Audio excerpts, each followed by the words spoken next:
آؤ دیکھو دین اسلام، تم یہ کہتے ہو اس کا اکروچ تھا، ظلم تھا، بڑھتے چلے گئے۔ ایک روایت میں نے پڑھی آج ہی، عمر ابن عبدالعزیز رضی اللہ تعالیٰ عنہ کا زمانہ خلافت ہے۔ حضرت عمر ابن عبدالعزیز، ان کو پانچواں خلیفہ راشد بھی کہا جاتا ہے، اتنا عدل تھا ان کا۔ ان کے زمانے میں سمرقند، جو آج ازبکستان وغیرہ رشیا کے علاقوں میں آتا ہے، سمرقند پر اسلامی فوج نے حملہ کیا اور پورے سمرقند کو فتح کر کے اپنا جھنڈا پھیلا دیا۔ اور سپہ سالار کون تھے؟ حضرت قتیبہ۔ اور جیسے ہی سمرقند فتح ہو گیا، اعلان ہو گیا کہ یہاں پر مسلمانوں کی حکومت ہے اب، تو لوگ دوسرے دن صبح اٹھے اور ان کو ایسا لگا کہ یہ اچانک ہو گیا ہے۔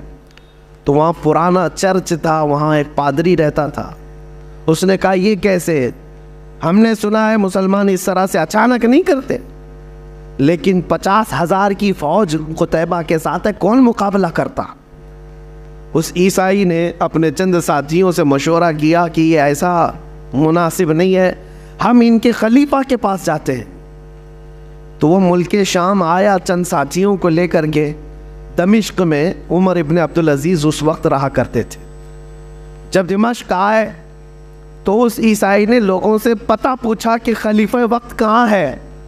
لوگوں نے جو اشارہ دیا، پتہ بتایا، اس پتے پر آ کر کے دیکھا تو ایک چھپر کا گھر ہے اور ایک دبلا پتلا آدمی کپڑے سیتا ہوا بیٹھا ہے۔ یہ عیسائی پادری قریب آیا اور اس نے کہا انہوں نے دھوکہ دیا مجھے۔ پلٹ کر کے پھر کہنے لگا میں مسلمانوں کے خلیفہ کے پاس آنا چاہتا ہوں۔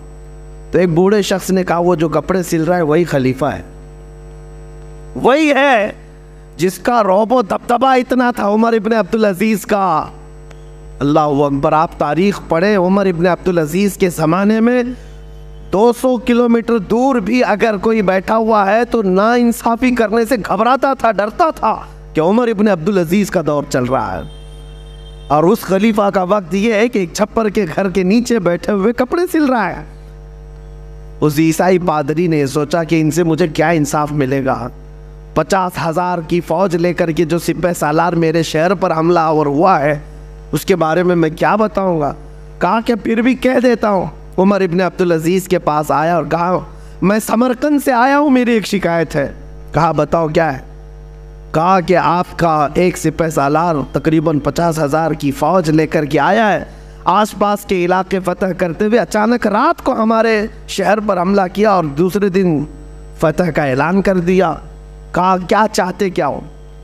کہا میں نے سنا ہے کہ جب کبھی مسلمان فوجی جاتے ہیں کسی جگہ پر تو سب سے پہلے ان کو دعوت پیش کرتے ہیں عدل و مساوات کی، اسلام کی، امن کی، اور اگر وہ سامنے والے ماننے کو تیار نہیں اور جنگ کرنے پر تیار ہو تو جنگ کرتے ہیں اور اس کے بعد فتح کا اعلان کرتے ہیں۔ لیکن آپ کا سپہ سالار آیا، نہ اس نے ہم کو کسی چیز کی دعوت دی، نہ بلایا، نہ یہ ہمارا مقابلہ ہوا، راتوں رات فتح کر کے وہ اپنے جھنڈے گاڑ دیا۔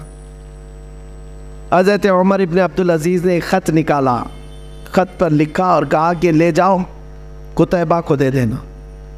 اس خط میں لکھا ہوا تھا کہ ایک قاضی مقرر کیا جائے، فوراً ایک قاضی اسلام مقرر کیا جائے اور اس قاضی کے پاس یہ عیسائی اپنا مسئلہ رکھے گا اور قاضی جو فیصلہ کرے اس پر عمل کیا جائے۔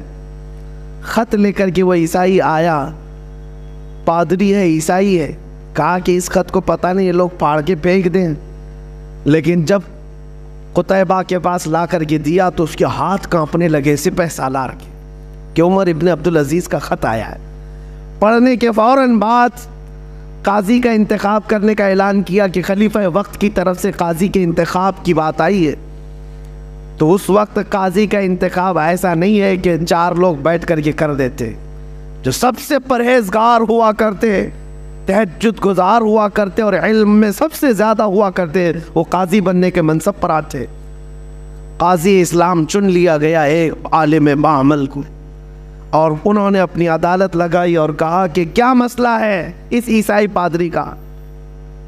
اب وہ عیسائی جو پادری تھا اس نے رکھا کہ آپ کی طرف سے یہ جو فوج آئی یہ اچانک آئی، ہمیں موقع نہیں دیا گیا ہے۔ اور جبکہ اسلام کا ہم نے یہ سنا ہے کہ وہ جہاں جاتے ہیں پہلے دعوت پیش کرتے ہیں امن کی، مساوات کی، عدل کی، اور اگر سامنے والا جنگ کرنے پر تل جائے تو پھر جنگ کی جاتی ہے، اور پھر حملہ میں اگر کامیاب ہو جائے تو فتح یاب سمجھا جاتا ہے۔ تو قاضی اسلام نے بلایا قتیبہ کو، کہا کیا یہ عیسائی پادری جو کہہ رہا ہے وہ صحیح ہے؟ آپ نے ان کو دعوت دی تھی؟ کہا کہ نہیں دعوت دی۔ کہا کہ راتوں رات آپ نے ان کے شہر پر قبضہ کیا؟ کہا بات در حقیقت یہ ہے قاضی اسلام کہ ہم نے آس پاس کے علاقوں سے جنگ کی ہے، ہم نے دیکھا ہے، اور ان سے جنگ سختی کے ساتھ ہوئی، اور اس کے بعد ہم نے وہ علاقے فتح کیے، اور یہ سمرقند تو بڑا زرخیز علاقہ ہے، یہاں کے لوگ تو اور بھی زیادہ اس شہر کو چھوڑنے کو تیار نہیں ہوتے، اس لیے ہم نے سوچا کہ یہ سوئے ہوئے ہیں، اس وقت میں ہم فتح حاصل کر لیں۔ قاضی اسلام نے فیصلہ دیا کہ آج کی مغرب ہونے سے پہلے پہلے تمہاری پوری فوجیں اس شہر کو خالی کر دیں، سمرقند کو خالی کر دیں۔ قاضی کس کے متعلق فیصلہ دے رہا ہے؟ کسی دوسری قوم کے لیے نہیں، اپنے ہی فوجیوں کے متعلق کہہ رہا ہے کہ یہ اسلام کے قوانین سے ہٹ کر کے ہے، نہ ہی اس طرح کا دستور کبھی چلا ہے۔ قتیبہ کو جیسی آرڈر آیا قاضی اسلام کا، فوج میں اعلان ہوا، اور یہ صبح کا فیصلہ جو تھا 50,000 فوجیں سمرقند کو چھوڑ کر کے ساز و سامان کے ساتھ مغرب سے پہلے نکلنے لگی۔ مغرب سے پہلے پہلے قتیبہ کے ساتھ ساری فوجیں شہر چھوڑ کر باہر نکلیں۔ یہ منظر دیکھ کر کے وہ عیسائی پادری اور علاقے کے لوگ حیران تھے کہ ایک کپڑے سلتا ہوا بیٹھا دبلا پتلا آدمی اتنا پاور رکھتا ہے کہ ایک خط بھیج دیا جائے، اور پھر اگر اس کا خط یہاں آ گیا تو قاضی مقرر کرنا تو اس کا کام ہے، اپنے رشتہ دار کو بٹھا دیتا، اپنے حق میں فیصلہ لے لیتا، نہیں کیا، بلکہ قاضی اس کو منتخب کیا جو قرآن و سنت کا سب سے زیادہ جاننے والا تھا، اور قاضی کو بھی یہ چاہیے تھا کہ فیصلہ دیتا تو اپنی قوم کو دیکھ کر کے دیتا، لیکن قاضی نے وہی فیصلہ دیا جو اسلام کہتا تھا۔ یہ باتیں اتنی پر اثر تھیں کہ مغرب تک ان کی فوجیں نکل تو گئی تھیں، لیکن وہ عیسائی پادری اپنے سارے ساتھیوں سمیت رونے لگا، کہا آج تک ہم نے ایسی قوم کو اپنے شہر میں آتے ہوئے دیکھا ہی نہیں تھا، چلو اس سے بہتر قوم کون سی ہو سکتی ہے جو ہم پر حکومت کرے۔ سب کے سب گئے اور قتیبہ کے ہاتھ جوڑ کر کے ان سے معافی طلب کیا، اور پوری فوج سے کہا آج کے بعد ہم ہی نہیں، پورا سمرقند تمہارے قدموں کے نیچے ہے، تمہارا عدل ہے، ہم نے یہ دیکھا ہے، اور اس کے بعد سے لے کر تاریخ گواہ ہے، آج کی تاریخ تک سمرقند پر اسلامی حکومت موجود ہے، آج تک اسلام ہے۔ عزیزان گرامی وقار، یہ وہی سمرقند و بخارا کی بات کر رہا ہوں جہاں سے کبھی امام بخاری پیدا ہوئے، امام مسلم، یہ بڑے بڑے محدثین اسی علاقے سے آئے ہوئے ہیں۔ یہ میں بات اس لیے عرض کر رہا ہوں کہ جن کو آج انصاف کا الف بھی پتہ نہیں، عدل کا عین پتہ نہیں، وہ قوانین لاگو کرنے کی بات تو کرتے ہیں، لیکن ان سے کبھی نہ ہو سکے گا۔